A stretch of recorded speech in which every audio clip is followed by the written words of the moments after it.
ಹೆಸರು ಚಿತ್ರಕಲಾ ದುರ್ಗ ಎಂಬ ಪದದಿಂದ ಬಂದಿದೆ. ಕ್ರಮೇಣ ಅದು ಚಿತ್ರದುರ್ಗ ಆಗಿದೆ.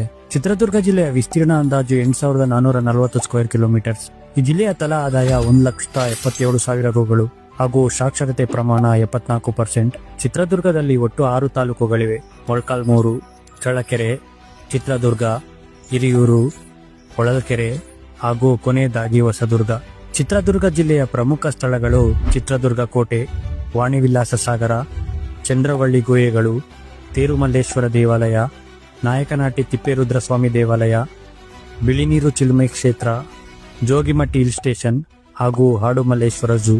ಚಿತ್ರದುರ್ಗದ ಇಂಟ್ರೆಸ್ಟಿಂಗ್ ವಿಷಯ ಏನಂದ್ರೆ, ಚಿತ್ರದುರ್ಗದ 7 ಸುತ್ತಿನ ಕೋಟೆ ದೇಶದ ಬಲಿಷ್ಠ ಕೋಟೆಗಳಲ್ಲಿ ಒಂದಾಗಿದೆ. ಈ ಕೋಟೆಯಲ್ಲಿ 19 ಬಾಗಿಲುಗಳು, 38 ಸಣ್ಣ ದ್ವಾರಗಳು, 35 ರಹಸ್ಯ ಪ್ರವೇಶ ದ್ವಾರಗಳು ಮತ್ತೆ 4 ಅದೃಶ್ಯ ದ್ವಾರಗಳಿದ್ದವು. ಆದರೆ ಇವುಗಳಲ್ಲಿ ಹಲವು ಈಗ ಅಸ್ತಿತ್ವದಲ್ಲಿಲ್ಲ.